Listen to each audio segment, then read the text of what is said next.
Oop, my bad. Ha. And then I want to pull in this.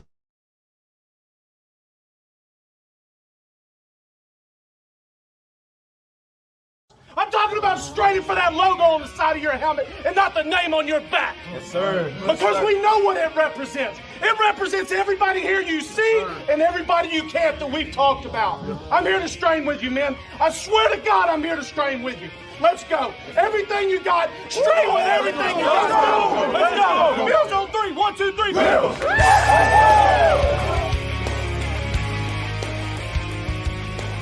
You're listening to the Off Tackle with John Fetus Show with your host, Joe Miller.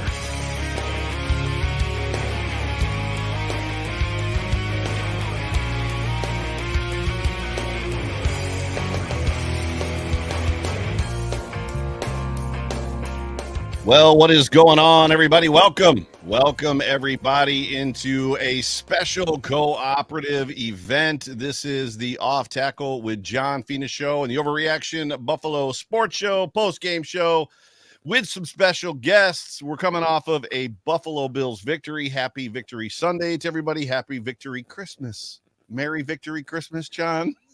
Merry Victory Christmas Eve, Joe Miller. That's that, too. This show is brought to you by two awesome sponsors, Fichte, Endel, and Elmer Eye Care, as well as the Market Dominator. And we will bring our special guests in a moment. Before we do anything, let's get one of our spots out of the way. So let's hear from Fichte, Endel, and Elmer first. Picture this. Crystal clear vision without the hassle of glasses or contacts. Imagine watching Josh Allen's game-changing touchdowns with absolute clarity. At Fichte, Endel, and Elmer Eye Care, we can make that a reality. Now, in a matter of seconds with Zeiss Smile technology, you can see clearly and get back to doing the things you love as soon as the next day. Visit us online at fichte.com and take our free self-test to see if you're eligible and schedule an evaluation. Fichte, Endel, and Elmer Eye Care. Focused on you. Go Bills! If you are in the market to get some laser corrective surgery done, please do not hesitate. Call Fichte, Endel, and Elmer Eye Care. They are awesome. They are good to us. They're good to Buffalo Rumblings. We appreciate them. Merry Christmas to them as well. Big John. Big dubs. It wasn't pretty. You know, it's a little bit like on Christmas morning, you got a gift, right? So you're happy about getting the gift, and then you open it up, and your Aunt Claire gave you the bunny suit, the pink bunny suit. Like Ralphie is like, I got a gift, but it's not awesome. But in the end, you're like, I got a gift, so it was awesome. We got the W, right? Yes. We definitely got the dub. And at the end of the day, Josh Allen is 100% correct. You win in advance. And the Bills have been in playoff mode for this is the third week now. They are in full-on playoff mode. I can't even begin to imagine what it must be like. It's one thing to go into the playoffs like with 4 games to play, a 4-game tournament if you don't have a bye, 3 games if you have a bye. And then if you stack 3 games on top of that, it's like we can't lose for 2 months. 2 months we can't lose. The pressure, right? The pressure has to be immense. Yeah, it's interesting you say that because people would say, well, what do you miss about the NFL? What don't you miss, right? And I say, oh, well, I miss the camaraderie. I miss actual playing on Sunday. You know, me versus Joe Miller, one-on-one, the whole game, you know, that intensity. Right. But what I didn't miss was the pressure, the stress, you know, just because you only got, now it's 17, but when I played, you only had 16 chances to prove that you were worth a crap, that they would bring you back the next year. Right. You go to, you know, people go to work 5 days a week for, you know, 50 weeks a year, and you get a lot of chances. 16 is not a lot of chances. It actually brings up a really good point. Because you've been through a lot of this, where is the mindset of the player? I would love to know before we bring our guests in. I would love to know because I get the whole interim head coach, our guy just got fired bump in the middle of the season. Like when things are, you know, there's still opportunity. We could turn some stuff around this late in the season. I expected this to be a blip in the radar. I did not expect the Chargers to come out. The players specifically, they were wound up and ready to play, much like the Buffalo Bills were last week against the Dallas Cowboys. Where does that mind flip come in? And I guess the question I would ask to a player, is, and I guess maybe I know the answer, why can't they carry that into almost every week? I get a slip up here and there, but it just seems like that team could have been a lot better this year. Their head coach may not have been fired if they brought that energy that they brought last night every week up to this point, right? Yeah, I get it. It's hard to sustain, right? It's not that you're not up for the game, but that sustaining of luck and momentum. It's hard to maintain it for 17 games, right? It's hard to maintain it, and I have a theory. We'll talk about it a little later because I think it's a really good theory on what people expect from a game and why they expect it and what the results and how it matches up to their feelings. But, by and large, when I looked at the game, when I was watching the game, with you and the rest of Bills Mafia, I'm thinking to myself, these guys are fired up. We're not playing horribly, but we're just little mistakes here and there, whether it's a penalty or a drop pass or a poor throw or one bad block or one missed tackle. And those things kind of stack up. Yeah. I think what's weird to me is I watched the game and I got ran a little bit for it. And then Jerry came over the top in a text message and he's like, you're right. As far as that goes, when I said the very first drive, there was an aspect of like the Bills were playing soft. They were playing like soft, like quarters, like zone coverage. And they're like almost kind of wanting to see. And I know this Bills defense and Sean McDermott does that a lot. We want to see what you're going to do. Right. And we're going to kind of let you flex a little bit on the first drive. And then we're going to make some adjustments and clamp down on it. It just seemed I mean, I've never heard of stick before. Like it looked easy at times. And I think that's something that, we can get into in a little bit because it's just, at times it just seemed like there were guys wide open not all over the football field, but there was always a guy open on the field and he found him. Like he knew exactly where to go with the football, which, with quarterbacks that there's not a lot of game film on, that happens a lot. I get it. And the Bills did what they needed to do, but it's an interesting feel. So I'll be interested in just some of your thoughts. Why don't we go ahead and bring our guests in? So we are going to do something very special. John and I are both girl dads, and on this Christmas family time event, we wanted to bring in both of our daughters. So welcome to the show, McKenna Miller, my firstborn, and Mimi Fina, one of John's 4 kids, right? So welcome, ladies, and firstborn also. Oh, I did not know that. So 2 firstborn. Welcome to the show, ladies. Thank you guys. Thanks for having us. It's good to have very you guys. Exciting. Long time listener, first time caller in. Very exciting. Well played. Although I have seen you over your dad's shoulder pre-show or post-show many times as far as that goes. I'm like talking to you, and generally you can't hear me because you don't have headphones on, but we've solved that problem. McKenna, how are you feeling this morning?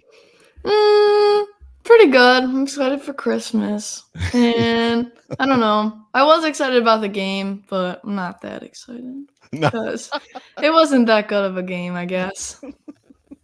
She's just letting it Anytime you get the W, it's a great game, right? We got the W. She's coming out of the gate firing. So what we like to do here on this show, and this is going to be more of an off-tackle show than an overreaction show, because the overreaction show is a monologue where I basically just talk through my feelings, and I don't want that to be it. We want to have a family conversation. We go through overall thoughts of the game, the good, the bad, and then effectively kind of like next week, if you will. So we could probably start there, John. Yes, if we ask the girls just their overall arching thoughts, or do you want to start with the good? Where do you want to go? What are you feeling? Let's go. So, ladies, Mimi, you can go first. Just an overall general quick thought of how you thought that game was. Just thoughts of the game going in and then kind of what played out. I feel like going this game, everybody in my family that I had talked to was like, oh, like it's Chargers, they just lost by 40, like it's gonna be fine. I was like, okay, guys, I don't know. I've been thinking about it. They got that head coach firing bump, like we're in their own home. They're also wanting to play for Christmas. So, and you know what? Joe's favorite quote is that it's a week-to-week league. You never know how things are gonna go. So it's football. So I was ready to watch it. I was enjoying the time with my family. I was enjoying sitting in the back couch in my own little anxious spot at certain times. But, we got the win. It was a close win, so I'll take it. Yeah. McKenna? Personally, sorry. I thought that the Chargers wouldn't really try because they don't really have, like, something to play for anymore, like, other than a better draft pick. So I thought that they were just going to, it was going to be an easy game personally, and then it wasn't. And then I was just like, Oh, okay. So it was kind of disappointing when they were actually doing good, and like they had an awful game against the Patriots. So I was expecting us to crush them, and then we didn't. Yeah, very good. John, overall thoughts?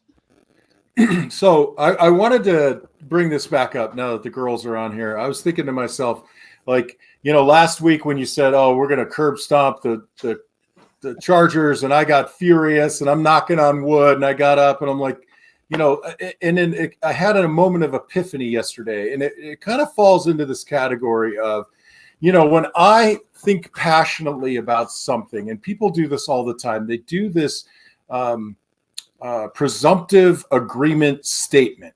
Well, we can all agree that, right? So a lot of fans will get into this mode that this is what it is, right? And anything that falls short of that expectation is some sort of, not really a betrayal, but now you're looking for reasons why it didn't happen. Oh, they weren't up for the game. They didn't study hard. The other team wanted it more than they did.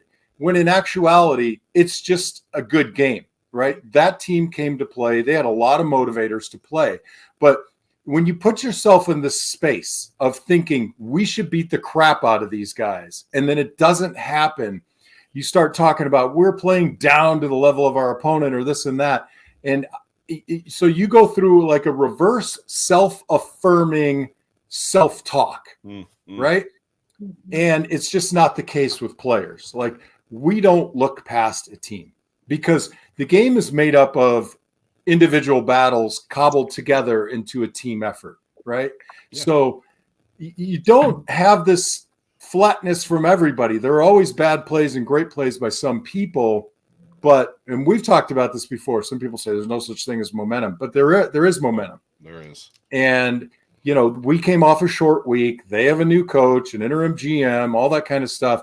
There's a level of rejuvenation that you feel when you're at rock bottom and you start to feel good, your energy explodes. You become an evangelist, right? So we're out on the field against 53 evangelists, and having come off a big victory against Dallas, that is just kind of the mix of it all. Yeah. So getting the win, in the words of Jerry O, a win is a win is a win. Very much so. There was a lot to this game for me that was just, and there's a lot to football and the science and the ebbs and flows and the matchup piece that as a fan I'll never understand and fully comprehend and get. All the things that you said, right? Not only did I, by the way, say curb stomp, your fella who's been on the show, and I'm not saying he listens to our show, but Steve Tasker also said on One Bills Live this week that the Bills should curb stomp the Chargers. But we came off a short week, 6 days to prepare, have to fly to the West Coast. They actually played last Thursday, so they had like 8-10 days to prepare for this football game. New head coach, a lot of juice, a lot of fire there. You don't know what matchups are, but going in, just knowing that like Keenan Allen's not in this football game, Joey Bosa's not in this football game, Austin Eckler this year's looked like a shell of himself. But I think a lot of what encapsulates kind of what happened was what Sean McDermott said in the post-game press conference, which was they did a lot of things they have not put on tape, which is interesting because the Bills are doing similar things with Joe Brady, right? There's stuff that this team can do that Ken Dorsey was not doing that for some reason Joe Brady's now doing. So I think there's a lot of stuff like that kind of happened in this football game, that they did a lot of stuff, which is probably why the Bills played, as I said, on defense, kind of a wait and see game. Let's just kind of see what they want to do against us before, right? We just fully commit.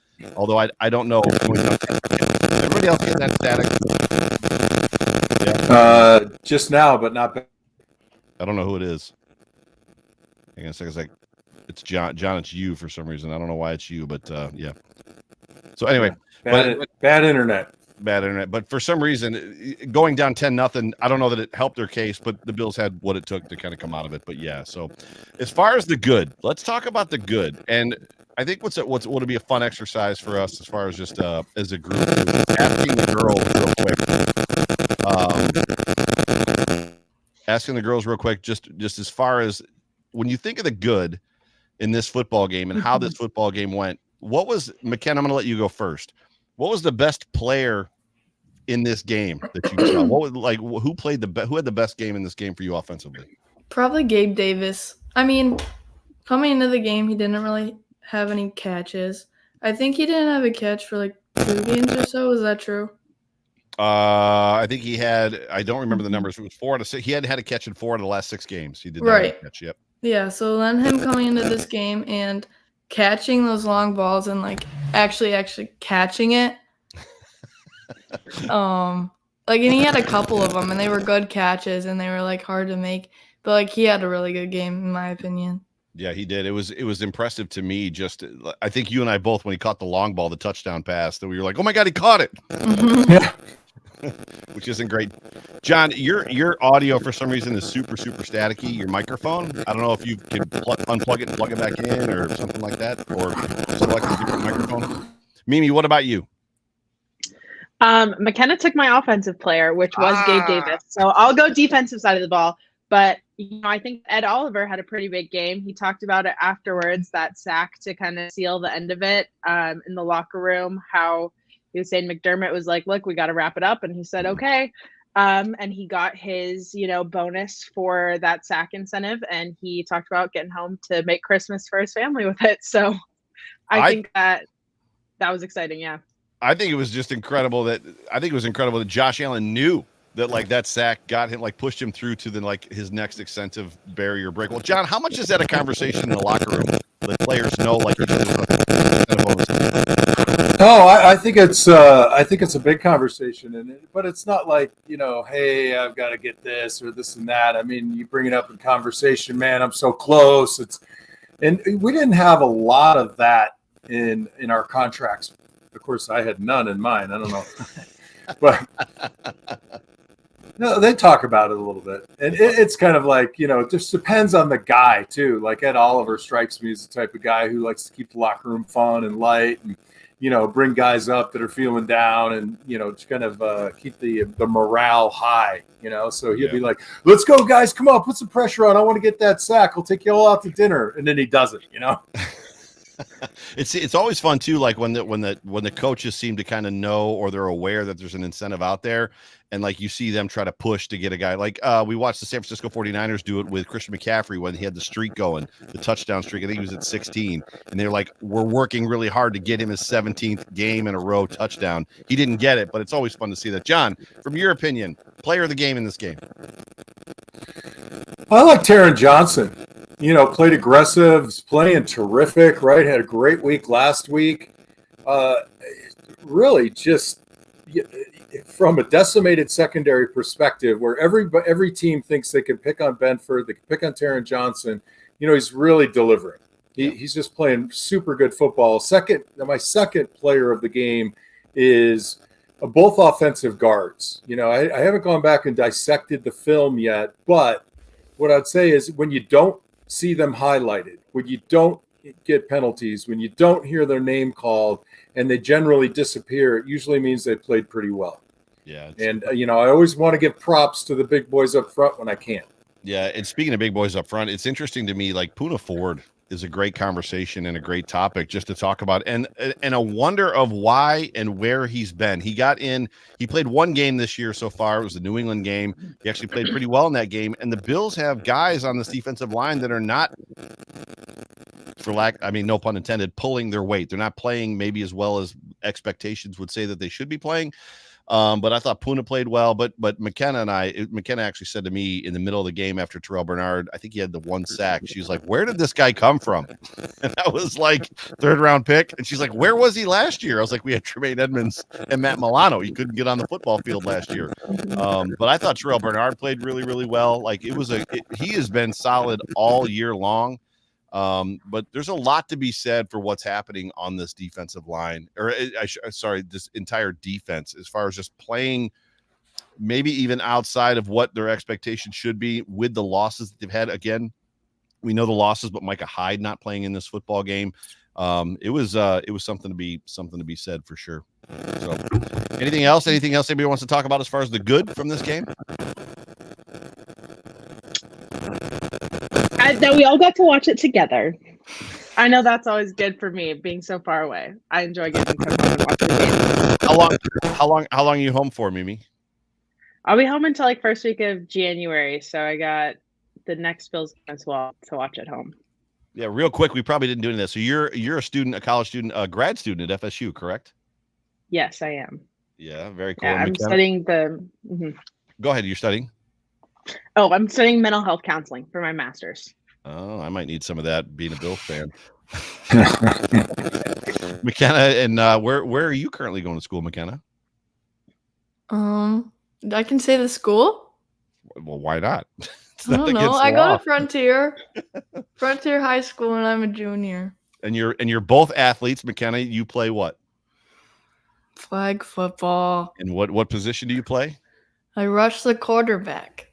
She is a pass rusher. And McKenna, interestingly enough, she actually played quarterback when she first started playing fantasy football, when she first started playing flag football In the second grade. which was funny to me. And John, I may have told you this story before, but I'll say it again. What's interesting about that is I got told by one of the other parents that like girls always make the best quarterbacks at that young of an age because they actually pay attention and they like learn football.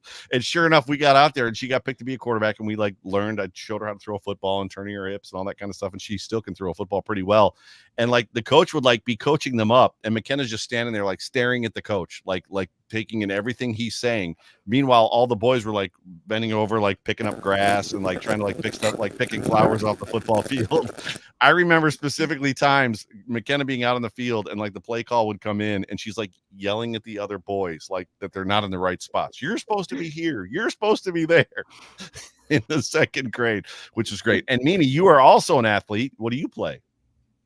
Yes, I like to say that I'm retired now, but I played Retired. rugby throughout my undergrad. Yeah, retired rugby player for Arizona State.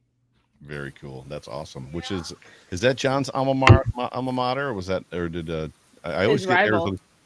Arizona. John went to Arizona. Gotcha. Mm-hmm. Gotcha. Very good. Go ahead, John. You're gonna say But good? No, I was just laughing at you. You got to get that right, man. It's like serious business in the state. Like you don't confuse Arizona State and Arizona. It honestly, Joe, it makes you seem like you're not doing your homework, and I'm disappointed. I'm not a college football fan at all. The only rivalry we know is Ohio State and Michigan. That's the only one that matters. Go Bucks. You want to talk about? We talked about the good, Joe. Let's talk about holy cow needs work. You want to do that? Yeah, let's do that. Because I want to go first. You have the floor, my friend. How many times have I told you you could fair catch every punt?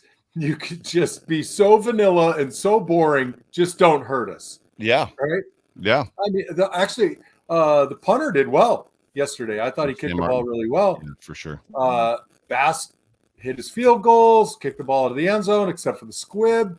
But we fumble, right? And so if it's not a fumble, it's 2 blocks in the back. I just have always hated special teams with the regard that everybody wants to see a big play. I just want to see no play, nothing exciting. So it just aggravates the living hell out of me. It really does. The work, sorry. It's Dolphins week, right? We're going to have to firm up coverage. I'm sure the game plan that the Dolphins bring won't be the same as when we, collapsed them last time. So we have to be so sound defensively. I think the key to this game is really going to be our defense shutting down the Dolphins offense. So there's a lot of work in the secondary. Yeah, there's a lot. Mimi, your thoughts on just kind of like a player that needs to maybe play a little bit better or just work in general from what you saw? I think like it's a bunch of components. Like I feel like, at the beginning of the year, Diggs was getting like his 100-yard receiving games. And then we kind of got James Cook going. And then in this game, when we were struggling with both of them, we got Gabe Davis going a little bit. And Shakir's, of course, been sprinkled in throughout those. But if we can get all of those parts going at the same time, I think that would be just a beautiful thing to watch. I understand it's hard, and I'm glad that we do have people stepping up when kind of these other pieces are maybe lagging a little bit. But I think once we get them all together, I think it'll be a thing of beauty. Agreed. McKenna, the floor is yours. Well, I mean, they didn't play as clean this week. Like last week, there wasn't as many penalties as this week. I feel like the one drive where there was 4 penalties in just one drive, and that really just screwed us up a bit. Like, I don't know, and I'm not blaming it on the refs because I don't know. I think all the penalties were the Bills' faults. And I don't know. I just think it was just stupid how they were 4 penalties in one drive. Like, you can't, like, right after you get a penalty, you should know to, like, be clean, but they weren't doing that. Yeah, I think what's interesting about that too is like 2 of those were actually first downs. They actually made first downs, and then a penalty dropped them back. They made like the 17-yard first down, and then another penalty dropped them back. And then on that last play that Josh Allen was scrambling, like losing his mind, where right before Sam Martin had to kick it from his own end zone, he had Khalil Shakir wide open in the middle of the field, but because of the rush, Josh could not let the ball go. He like literally like Khalil's like waving his arms like, I'm right here. And like there's nothing Josh could do except pull it down, try to squiggle around, and then like pull it down again. He just could not get the ball out. That's really good. There's a lot in this game for me. And I think Mimi kind of was going in the direction that I wanted to go, which was, I don't know what it is, and maybe John can speak to it, just being a former player, and you know what happens in conversations in the locker room as far as around game planning, and as they break down film and they talk about stuff like Stephon Diggs vanishing from this offense 2 years in a row late in the season is just strange. And I've watched enough Tony Romo to listen to him like talk about what a receiver should do. And Tony, a lot of people don't like Tony. I think Tony's great because he has an outlook and a preview of a play that I don't think anybody else gives us. But there's times that he talks about like a receiver flattening off his route. And Stephon Diggs did one in this game as well, where he went out and he actually double moved and broke back to the post and kept going towards kind of like the pylon. And Josh shorted the ball like by a lot. And there's an aspect of like listening to Tony Romo. And I said this when McKenna and I were on the couch, like was he supposed to flatten that route out? Like was Josh expecting him to come more lateral across the field? But they've got to do something. There's something broken. There's something wrong in this offense where the two guys that kind of like made this 2020, 2021 thing happen when Josh Allen and Stephon Diggs, like those two guys are like bread and butter, right? They're salt and pepper. They're whatever you put together, they go together. And for some reason, it's just not clicking, and it hasn't for the last couple of years. They've got to figure something out. So, John, floor is yours. What do you see in that relationship as far as just kind of, and I can't unmute you for some reason, so I'm trying to unmute you. I don't know if you can unmute yourself. Yeah, you muted yourself. Just the floor is yours as far as just your thoughts on that relationship. What's going on there? Why they're having trouble connecting? Basically, Kelly and Reed, right? There was never a time when Kelly and Reed couldn't find each other.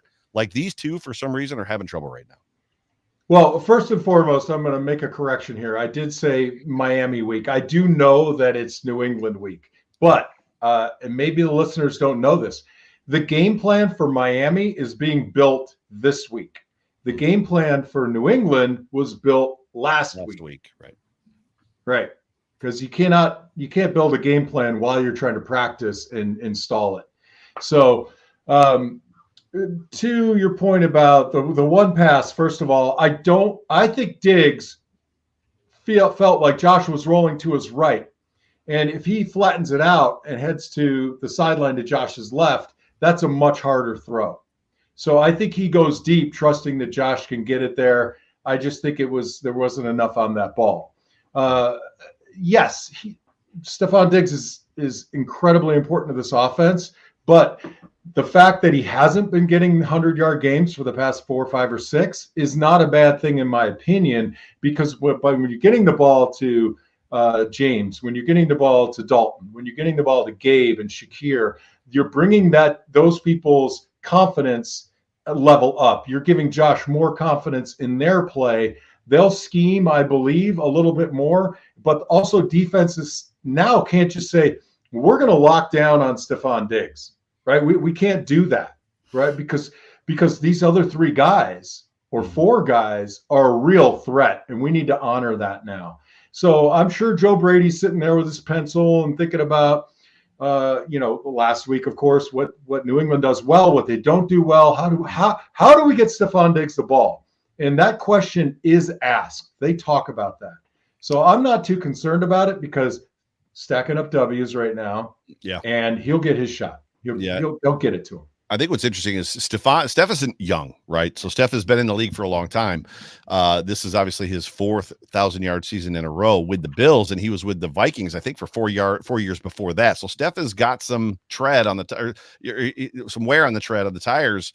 But this isn't a situation where he's fallen off a cliff. I think there's just something out there. Something is going on with this football team where they're just having a hard time getting him connected to the game plan, getting him connected to kind of what's going on. Or it's always weird for me to watch football games and you go, even if the Bills are playing against somebody and going in that Brady's going to throw the ball to Gronk, or Brady's going to throw the ball to Randy Moss, or, like Devontae Adams is going to get the football. Like whoever the quarterback is and whoever the receiver is they're going to find each other.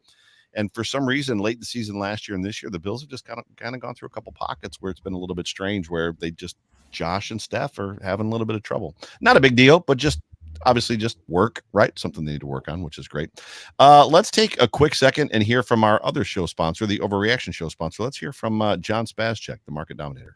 Introducing the market dominator.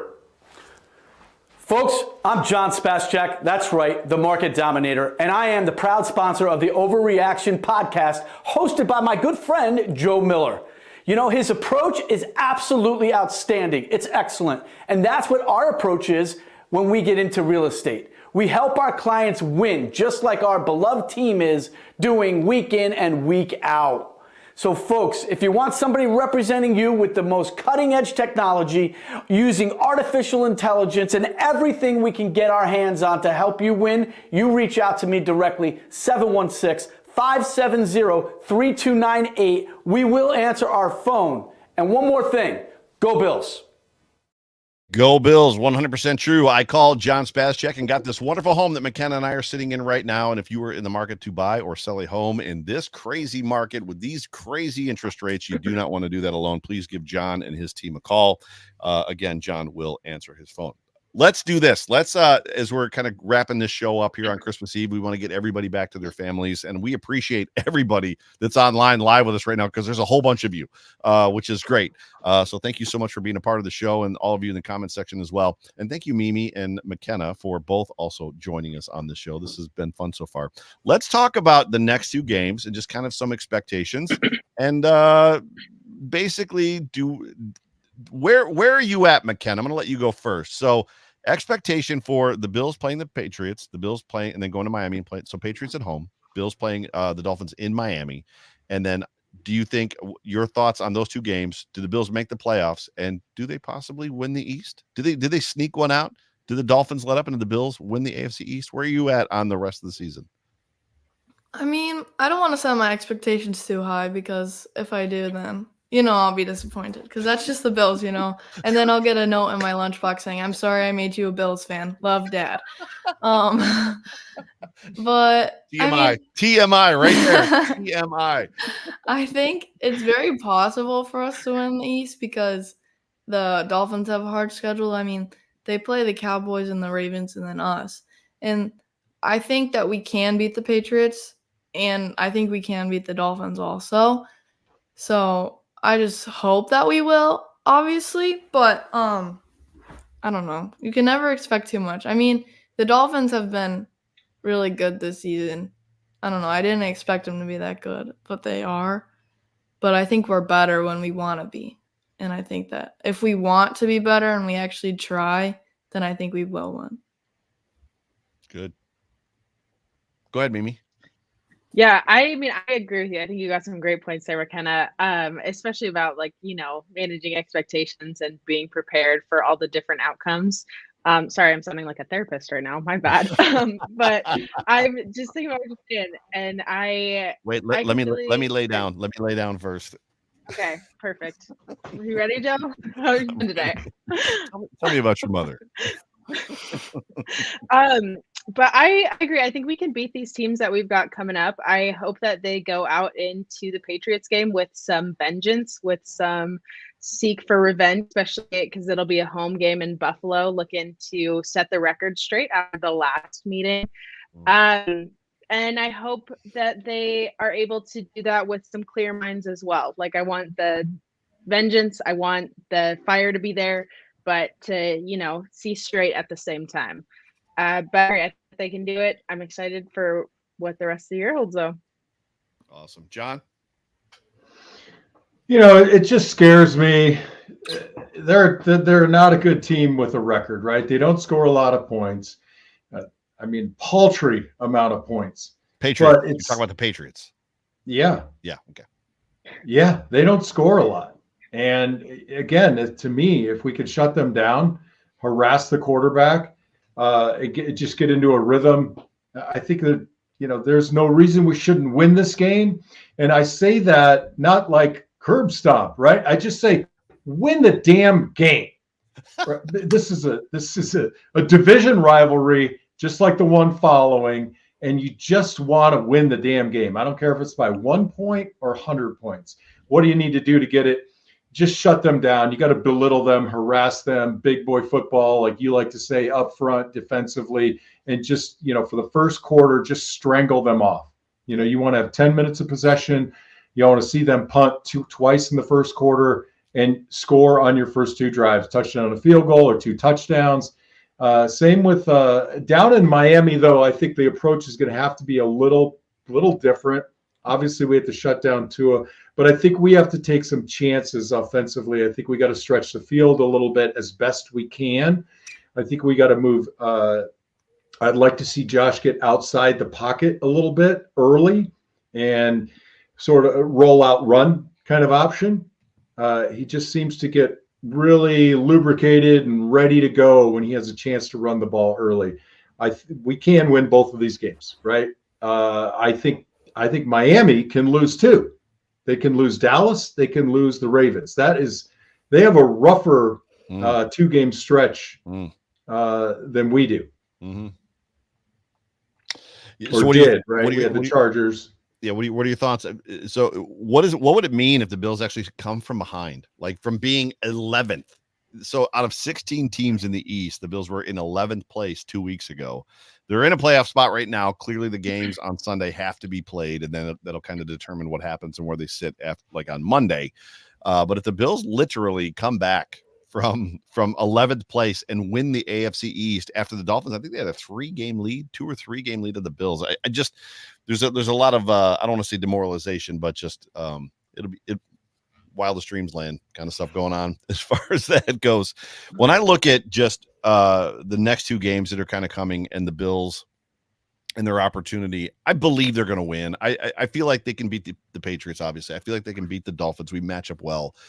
There's just this thing, and you and I have talked about it, John, of playing to the level of your opponent. And I don't know what it is. Like the Buffalo Bills might be the best team I've ever seen at playing to the level of their opponent. It's really like your team, John, when you guys played football, it didn't matter who you were playing. Yes, if you got a tough matchup, and we've talked about those games, it would be a battle. But by and large, we're going to go out and do our thing regardless. We don't care who you are. We don't care what you're going to play. We don't care who's on the football field. We're going to go do our thing. And when we wax you by 25 or 30 points, whether you're in first place or in last place, it is what it is. There's just an aspect that this team, whatever is happening, and I don't even know what goes into it. So I think that's my biggest fear. My biggest fear is that the Bills go into this Patriots week. Again, you said the big game plan was built last week, but there's just, I don't know if it's a letting up. So color me a little concerned, right? I just have a measure of concern. Joe, I'm concerned every game. But there isn't a game on the schedule ever that doesn't, I don't think, wow, we don't play well enough. This team could beat us. And if you just levels, go ahead. That's the level set that I always go with. Like, they're grown men. They get paid. They have people. They're fighting for their jobs. I've got to fight for mine. I have to get up every week personally. Yeah. Sometimes the dice don't roll in your direction, but it's just not as academic as I think a lot of people want to feel. Yeah. Like, well, we should beat them by 21. It's just not that way. If you want to say that's this team, the only way that I would agree with you is circumstantially, where we both feel like stop sitting back in soft coverage in these types of circumstances, which we tend to do. Now, last night, I thought to myself, this is a great opportunity to bring pressure. We did. We had Taylor Rapp and Jordan Poyer, now de facto, coming up and almost like playing a man situation, because we're giving up nickel corner and linebacker to the quarterback. And that's a hard way to play, because you're playing, it's like 2 guys in an umbrella. You're bringing guys, and you're kind of coming up to play. They got open. They made the throw. Yeah. right? So Yeah. it cuts both ways. I like it that way. I don't like sitting back. It gives me the heebie-jeebies. I think for me, point well made. I think for me, there's just an aspect of a Bruce Nolan, a Bruceism, as we like to call them. There's an aspect of like when one game, 2 game, it's not a big deal.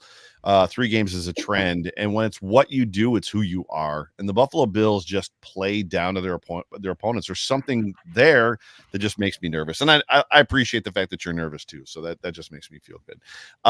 Let's take just a minute to kind of go around the horn, if you will, and kind of get some final thoughts, and then we'll get everybody off to their family Christmas time. So, Mimi Fina, any final thoughts just about this show, this weekend, Christmas, family? The world is your oyster. Anything you want to talk about right now, not politics. Anything you want to talk about right now, or religion, is good. So feel free. The floor is yours. Any final thoughts before I get us out of here? I think that it's been a promising football week and a half so far. We had our UCLA win. We had our big Bills win against Dallas. We got our win yesterday, and we get to enjoy the rest of football today, tomorrow, bowl game season, and all the film watching that's going on in my living room every day. Yep. And I'm excited. I think that we've all talked about that we have hope, despite it being the thing with wings and fleeting. But I think that it is going to be a good rest of the season because we all get to enjoy it together. Awesome. Love it. McKenna, same rules apply, McKenna. Sorry. Obviously, I love the Bills, so I want them to win the Super Bowl, but I want them to win the Super Bowl so that I can get off of school for a week. Because when we win the Super Bowl, then there will be a parade and, there will be no way to get to school. So, Buffalo will be crazy, obviously. So, there's a hope in me that, the Bills have never won a Super Bowl. So, obviously, we want them to win a Super Bowl. But, deep down, I really want them to win a Super Bowl so that I don't have to go to school. That's amazing, John. Well, first and foremost, to Mimi's point, we have all of our kids at home, which is great. We've been watching football. Bruno has every game and every NFL game on his iPad. So we're spending 25 minutes a day coaching. We're doing pass sets in the living room. So it's been a blast, watching the game with Mimi last night, seeing her behave the same way I do during a game is actually hilarious. So just remember out there, Bills Mafia, that everybody you saw in the field today, from the trainers to the coaches to the support staff, equipment guys, and players, are all going home to see their families too. And they hurt a lot more in a loss than we do. They, revel in a victory with you. And really, in the end, it's about sitting down and having as much family and loved ones as close as you can get them, and making amends for rougher times and bad relationships. And it's all ready. We're all ready to refresh, renew, and start 2024. But with respect to the Bills, man, what they've overcome with injuries and on defense and getting a new offensive coordinator, whew, I mean, maybe that's the moment, right? Maybe that's what continues to build, and that's what they need right now. Yeah, super well said. And for me, I mean, there's a lot of just appreciation for the opportunity and thankfulness for the opportunity to get to do this and have people watch us live, talk about the Buffalo Bills and just be silly on camera. And I'm thankful for my family, and I'm thankful for you, John. I'm thankful for your family, and just knowing that we kind of get to go into extra thankful because we get to go into Christmas not being upset. I texted you last night and I was like, so what is the show going to be about, and what do we do if we lose? Because I was not going to be if we lost that game, I'm in a position where it's I'm doing overreaction and I'm going to rail this football team, right? That's kind of, I'm not in happy-go-lucky Merry Christmas mode. I'm in burn the world mode, fire it into the sun mode. But super thankful for this football team, this staff, the guys on this team. Thankful for my family, and just excited to watch football today. We got our whole family coming over, my wife's whole family coming over today, which we do every Christmas Eve, and then obviously Christmas Day tomorrow. So it's a time for hope, it's time for joy, it's a time for peace, and a time for love. And just appreciate you guys, appreciate appreciate all of it. So yeah, thank you guys, and thank you ladies for joining us. Thank you so much. This was fun. So It was fun. Thanks for having us. yeah, awesome. So ladies and gentlemen, you have been tuned into the Overreaction Off Tackle post-game co-op show with myself, Joe Miller, the host of the Overreaction show, and John Fina, the namesake of the Off Tackle with John Fina show. Special guests, McKenna Miller, my daughter, firstborn, and Mimi Fina, firstborn of John Fina. Super. Yeah, right. Yeah, it's backwards. Super thankful for Buffalo Rumblings, our show sponsors, Ficta, Endel, and Elmer Eye Care, as well as the market dominator, John Spascheck. Ladies and gentlemen, Merry Christmas. Thank you so much for joining us, and we'll talk to you guys next week. For Joe Miller, John Fina, McKenna, and Mimi, and all of our families, go Bills. Everybody say it. Go Bills. Go Bills. Bills. Go Bills.